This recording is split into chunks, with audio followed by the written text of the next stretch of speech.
their father dealt with their personal pain. There was a child who got hurt. Say, she tells this story as a girl, how when she got hurt, her dad would come in and say, what happened? What happened? Why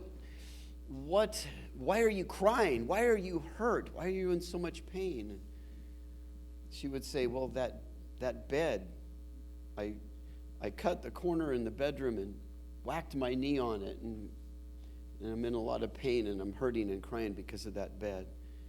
And their dad would say to her, it's like, so that's what did it.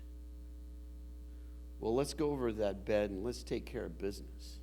He started punching and kicking the bed and hitting it so hard and kicking it so hard, he then hurt his own leg. Maybe make believe. And would fall down and start crying too. And before you know it, she said that she would be laughing instead of the pain. I couldn't help but when I heard that story to think of Jesus. That the pain that we go through, that Jesus comes to us and says, why are you in so much pain? What caused this? Pain and death. And Jesus came to earth. He came down and started beating on death. And he laid his life down on a cross. I don't think we're laughing, though. But he takes our pain away. That's an amazing Heavenly Father. And I look at these men. We've got Jared, Dwayne, Dan, and Rich. And the other half, as they usually say about this, usually the better half, shared a month ago at Mother's Day. So here you have the men of the wives that are going to share. So I'm telling you, as a pastor, when you want to do something like this and they don't know about it, and so I asked all the ladies if they would do this panel for Mother's Day, and they all said yes. I'm going, okay, I wonder what I'm going to do for Father's Day. Then I said to myself, which one of you would turn me down first?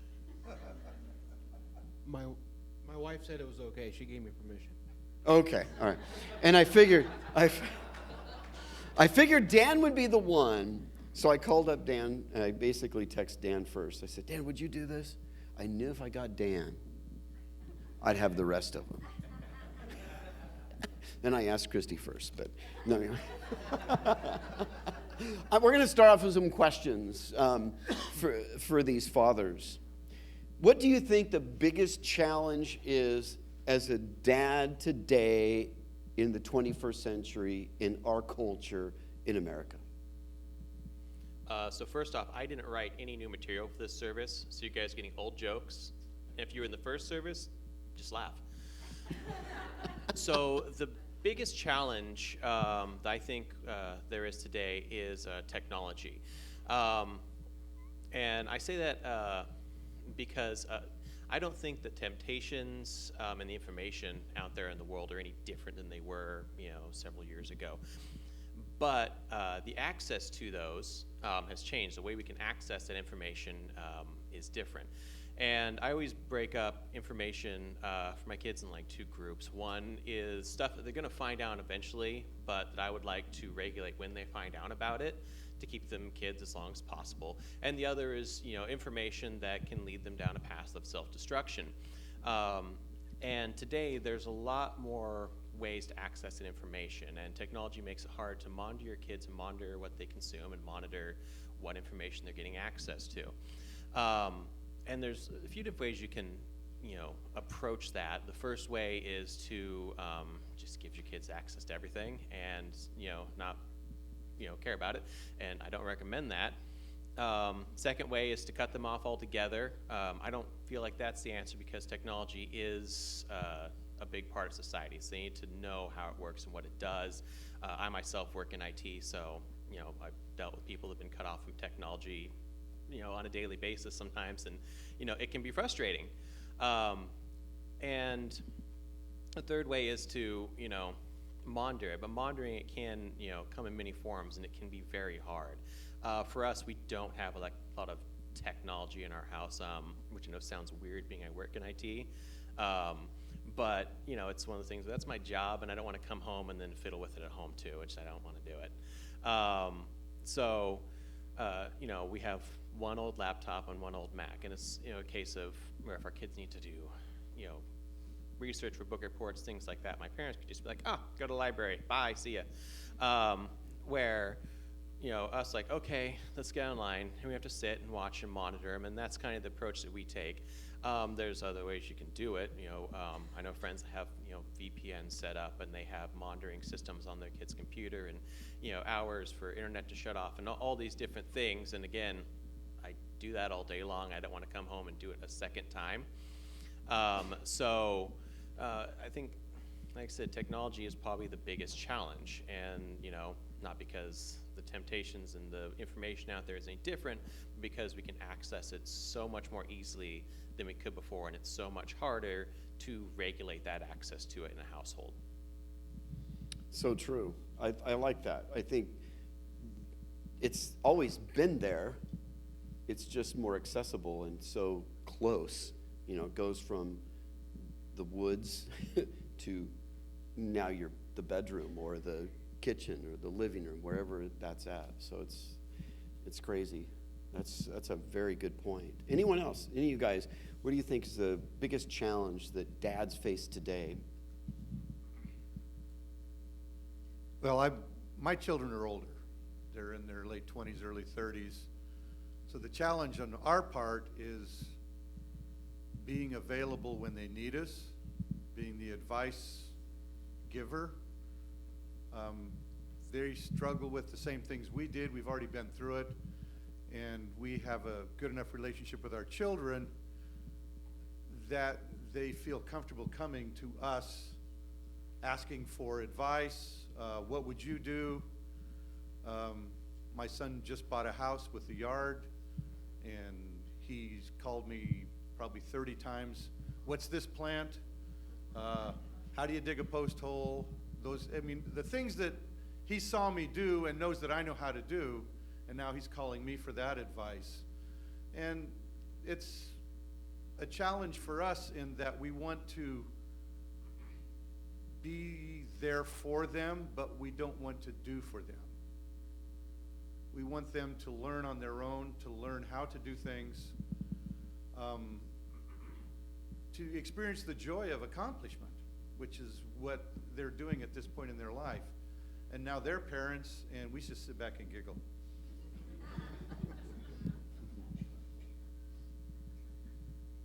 I know with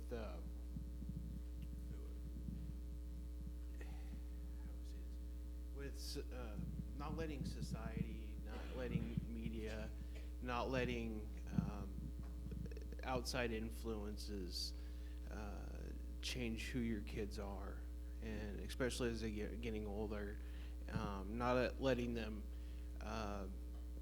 basically creep in and kind of take over the influence that you've been able to set the grounds for your children. And a lot of that I've struggled with is making sure that the kids he's hanging out with are the right kind of kids that that are a good influence, and that we just don't let them go. Our kids go over to anybody's house. It's usually we get to know the parents first. And it's weird how things have changed, because when I was a kid, we ran up and down the neighborhood, we rode our bikes, played out in the yard. Today, as you're talking about technology, most kids are staying in the house. I do a lot of volunteer for Little League, and they're down to about 25% across the board as far as participation. And that's all leagues. That's not just baseball, it's football, it's everything. And it's because kids are playing video games and they don't want to go out. And you look out in yards and stuff. When I was a kid, you could drive down any street and there was kids everywhere. You drive down any street today and they're not out everywhere. It's very different. It's like when we were kids, it was, someone knocks on the door, and it was like, Mom had a cake sitting there, and just in case anyone came over, you weren't allowed to touch that cake, And it was the cake case company came over, and so, and who's at the door? Oh, it's company, and then, everyone look, here, come on in, have some cake, And nowadays, someone knocks at the door to hide the children, Who is it? Get the gun. It's today things just change so much that it's just the influences that our children are facing is trying to make sure that they're the right influences. So that's why it takes you guys so long to get to the door when I approach. The clicking sound is usually at locking. Oh. What I mentioned in the first service, I had it all figured out before we even had kids. I knew just exactly how to do it. I had all the answers until we had kids, and I realized I didn't know anything. And then when they got to be teenagers, I wondered why we had kids.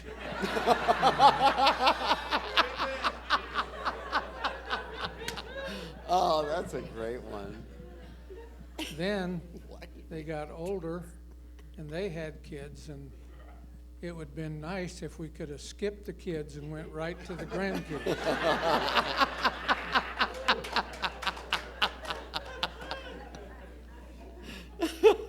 I didn't know Dwayne did stand-up comment. Or sit-down comment. Yeah. Okay, let's go to the next one. They say that there's, and it's interesting, I heard this just last week on a podcast that was dealing with an atheist, evaluating our country and evaluating the world even, that there are more women involved in religion or more women involved in church than men. And so I asked you guys, why do you think, and what's interesting, it's not like that in this church. You can look around and see it. It's not like that in this church. So we're unique, and that's cool. But why do you think men struggle more with spirituality than women do? I mentioned before, men seem to think it's for the women and the kids, and religion is just a crutch. We had a neighbor that always told us when he come over one time, and I was in the family room, and I was praying, and he come to the door, and he said, "Who are you talking to?" I said, "Well, I'm in here praying." He said, "Religion is just a crutch." And he's the kind of guy that would not have religion as a crutch, but his crutch was his can of beer all the time. And then working on the fire department, we had guys that would respect me because I was a Christian and I didn't make a big thing of it. We had some guys that really preached to them, and that kind of turned them off. But they realized that my language was different, things that I did was different, and they respected me for it. Anyone else? What do you think? This is the question that when you sent it, I thought long and hard about. I've been involved in church my whole life, born basically in church. Can't remember a time when I wasn't in church until I was like 18. I left the church for a period of time, and I think I mentioned that I would wake up on Sunday morning in that time and feel regret because I wasn't in church. That was so inculcated in that eventually it kind of drove me back. And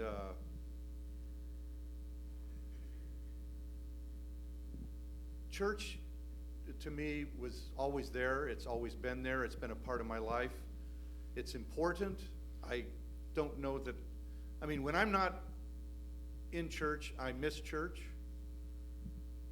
that sort of thing. But when we were talking about why this church is somewhat unique, the thing that over the past couple of years that we've been coming and been going to the men's breakfast and the men's retreat, the thing that became clearly evident to me is this church has a preponderance of men who, and don't take offense at this by any means, who have bottomed out to the point where they had no hope. And they were grasping at straws, and there was somebody in their life or somebody came across their life that directed them towards God. And that's something that's very powerful in a man's life, that gives you a grounding that's not necessarily there. I mean, like I said, I've grown up in church. I've grown up with church kids. They don't have that grounding sometimes that allows them to have that deep dependence on God that is that you learn and gain from having that experience. And the other thing this church has men with empathy. I've seen guys here go up and talk to guys about issues that are difficult, and because they've experienced it and they feel it, and they're able to sympathize, able to talk to them on a level that they understand. And whether we want to believe it or not, whether we want to believe what the world says or not, most men need someone to care about them. And your wife's not enough. I mean, the reason that men don't go to church is there's a loss of connection there. And as a husband, I depend on my wife for a lot of things, but believe me, there's a lot of things my wife will never know and will never understand. But there may be at some point in my life a guy comes along that has experienced what I've experienced, and we have a connection there. And that will bless him and me both. And as a church here, that's one of the unique things. It's not necessarily unique just to this church, because I've seen it in other churches as well. But I've never seen it quite like this church. The depth of it and the acceptance that you guys have. And that's a blessing. Believe it or not, it's a blessing to the guy who walks through the door, because he senses that as well. You know, I want to add something to that. Rich said he grew up in the church. I did the same thing. My dad was the pastor, so I've always been in church. And I've thought a lot of times, I wonder, if I hadn't have been in a Christian home, where would I be today? I may not be here. I may be out with some of these others that we've been talking about that don't want to go to church. But I didn't know anything different. I just grew up in it. But I'm glad that it's more than I grew up with. It's something that's in my heart. And like I said in the first service, I think the reason there is an imbalance is really in our culture and Western culture in general is it's not really taught to men to ask for help. We're taught to be leaders. You're the alpha. You're supposed to have all the answers. So coming to church is really all about asking for help. You're coming beyond fellowshipping. You're praying. You're asking for answers from God. It really is one big cry for help, and that's not something that really comes natural to men just based off how we're raised and what we're taught growing up. Just coming and asking for help. And I know I didn't attend church for most of my 20s, despite coming from a Catholic household. It was just like, I don't need to do that. Yeah, it's fine. I'm fine. And I had, known people, I had a college professor that, he didn't go to church, he went fishing. He's like, I don't need to go to church. Fishing is my spiritual happy place. That's what I do. And I think it's really, it comes off as like extra to most guys. It comes off as extra to most guys. Like, I don't need to go there. I need help. I'm good. And I think that's why are you there all is a staring balance. at me?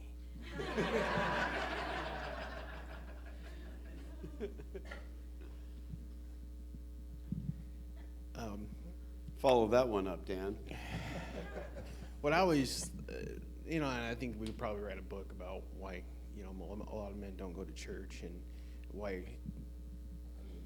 but I think one of the big reasons is a lot of guys see that as a kind of their day to chill. You know, Monday through Friday they work, they're helping run kids around, maybe helping around the house, unless it's me, I don't. And you know, Saturday we're doing yard work, we're doing this, helping, volunteering, doing something, and then Sunday you want to chill, you want to relax, you want to watch football, go fishing, you know, something like that. And so I think a lot of guys look at it as, well, I don't want to have to get up early, I don't want to have to get the kids going, you know, let the wife handle it, you know, that kind of thing, which is not what I'm supporting, I'm just saying. Okay. I want to deal with feeling adequate. As a spiritual leader, providing, you know, for your family, I think with men there's this bravado that we have, that we don't want to feel like we are inadequate. We want to feel adequate. But how do you handle the feelings of failures or shortcomings or difficulties as dads? When you feel, where are you at with that? Do you guys feel totally adequate? I know with me as a husband and father, I struggle a lot with that at times. I mean, my family, I'm the main source of income, and I have a wife who's sick a lot, and so it makes it difficult being a one-income family. And so at times it feels like I can't always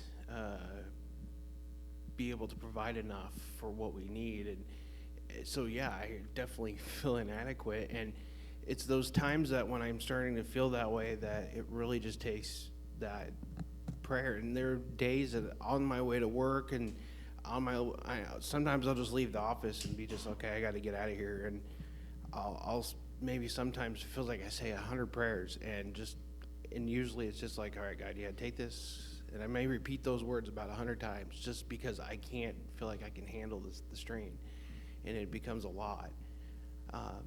And I know that if I don't spend that time and I don't have the time where I talk to God and pray, then my day is going to go completely different. And and my wife knows it. She knows. She's like, "Did you have your time today? Did you? Really? Are you sure?" She knows, because I'm a different person, and and I think that the way you handle those things is very reflective on how God is working in your life too. I think in dealing with feelings of inadequacy, the first thing, for me at least, come to terms with is that you're never going to feel adequate. You're not equipped to. You're always going to be feeling like you're running behind, like you're trying to catch something. And really that's just the way the world is. We don't live in a perfect world, and that opportunity was taken away from us before any of us were born. So here we are. For me, dealing with them, I mean, our situation is, we're a single income family, we're a single income blended family, and we have 3 kids that have special needs. So there's a lot of those, feelings that'll come up on a day-to-day basis. For me, what helps me the most is my wife. Really just kind of being there for me, recognizing when I'm struggling with that. And, because, a lot of when I can't figure something out, I'll tend to obsess about it a lot. She can tell when I'm doing that and say, okay, you thought about that long enough. Let's figure it out together, because a lot of times I'll just be sitting there thinking about it, not said a word, and she'll, finally figure it out, or, know something's wrong. So it's kind of let's figure it out together, or, I had the answer all along, you idiot. So why didn't you ask me? Really, it's about having a strong partner to share the burden with, remembering you're not alone. really helps me get through those feelings. The short answer to the question is there's no way you'll ever feel adequate, I don't think. I think human nature is such that when you look at the challenges, they always look giant. And you look and feel so small. And you know who you are, and you realize that, you know, I can't do this. And there's things in your life that come along, and for me, I mean, I told the men at men's retreat that I married way above my station. You married, you know, Carla's more talented, she's smarter, she knows how to make money better than me. Shh, don't tell him that. Don't tell him that, I know. But she's also needs me and makes that very evident and very clear, and that gives me purpose in life that, you know, somebody this good needs me. So therefore, she sees something in me that I don't. And then on top of that, being a Christian, I know that I have the resources spiritually to help me through the tough times. And they've been there. We've struggled many times in our life, poverty-wise, financially, as a couple and as a family. And you just learn dependence on each other and dependence on God. And that comes with time. That doesn't happen overnight, unfortunately. Because the day we got married, we thought we knew it all. And we were ready to conquer the world. And for a period of time you do, and then all of a sudden the first tough thing comes along, and you begin to realize who you are and what you need in life. And having a good partner for me is part of that, but also having a strong background in Christianity and in learning about God, knowing God, and depending on God. And then on top of that, having a church that understood struggle and was willing to stand there with us. And having people in your life, family and church family both, that were willing to step up and do what needed to be done to get us through those tough times. And to be quite honest, there's a lot of times we went through things and we didn't know they were tough until afterwards. And that's when you sit back and you go, holy crap, what just happened? And that's when you get scared and you realize what you just went through. And then you also can look back and see that's where God's hand came down. He did a couple of things. He blinded your eyes and your sensibility so you had no idea what you were going through. But he also lifted you up and supported you. And that goes back to the question before, is where to, man, I think that's where, as a man, I look back and I couldn't do this by myself. There's absolutely no way. My kids would be a mess. Probably have them in jail. Who knows? But the hand of God was definitely there in our life at times. Wow, it seems like time flies. It's like I've got one more question, but I think our time is up. You guys want to vote? One more question? All right, let's do it. One more question is, what can we do as a church to help out dads?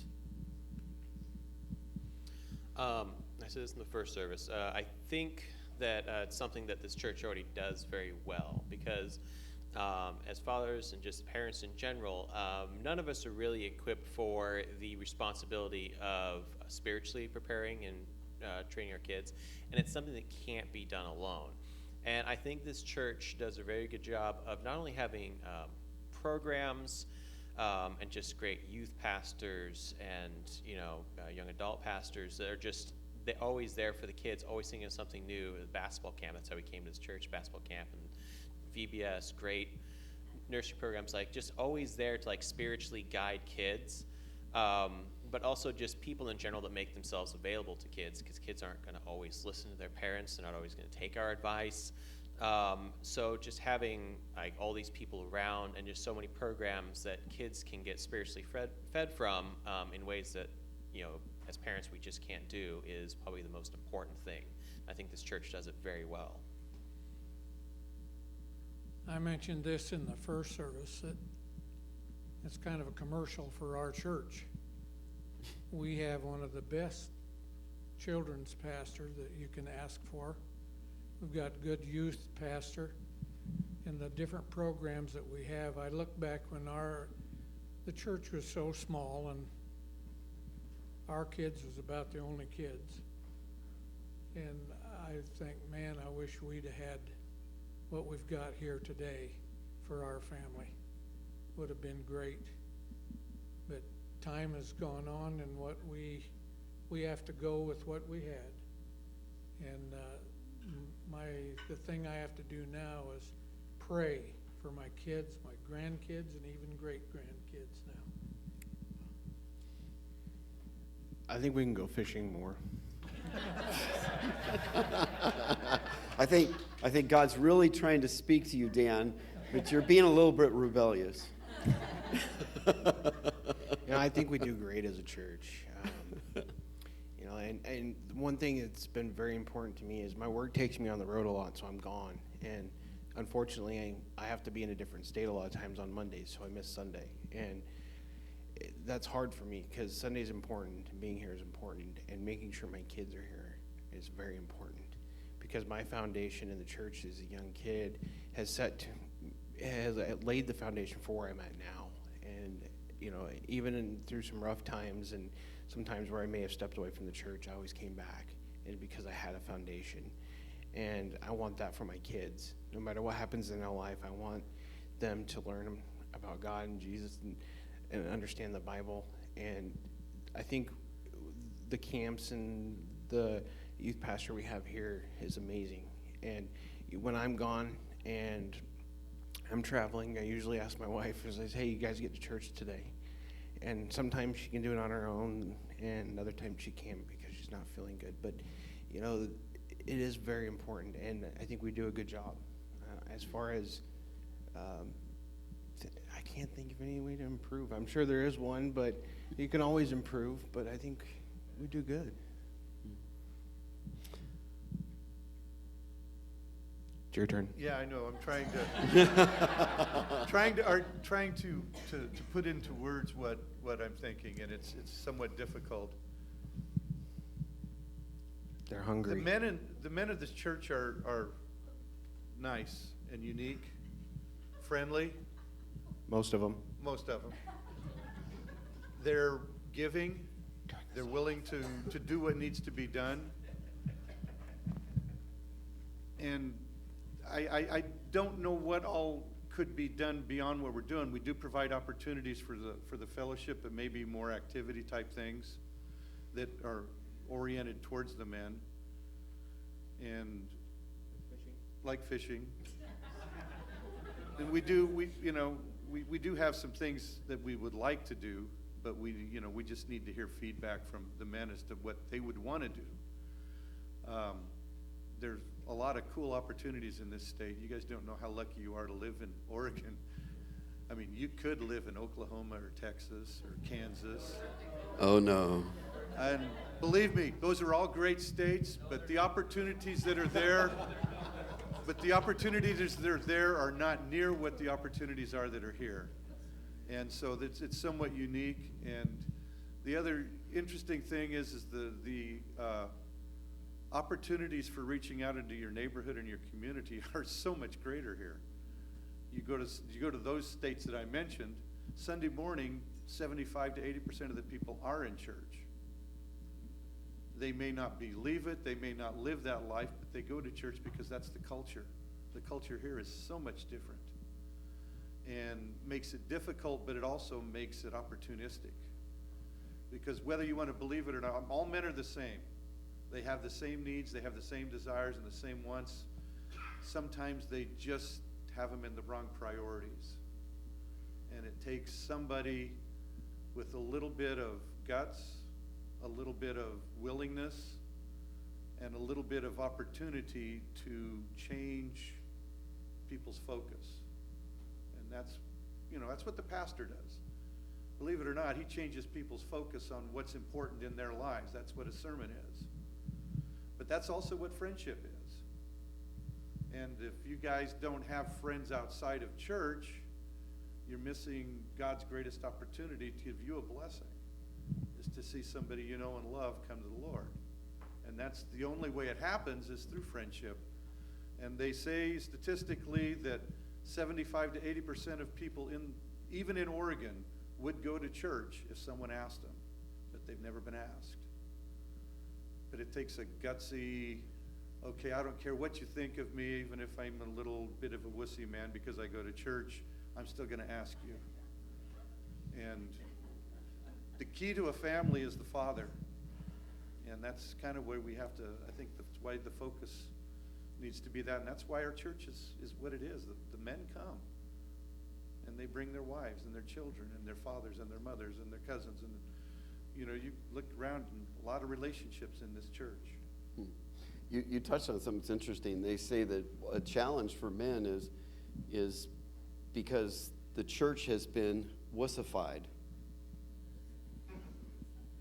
And we have a leader who laid his life down on the cross, suffered and died and rose again, and just really, kicked the devil's butt. And it's not about anything wussy, as you said. It's tough because we have a Savior that is victorious.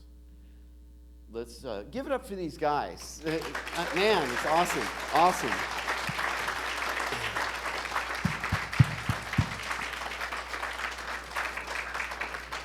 Let's pray. Dear Lord, thank you. As we go, may we continue to honor dads with the barbecues and the dinners and the gifts and all the stuff that's lavished upon dads today. And Lord, I just pray that in doing so and even receiving this, that we are honoring you.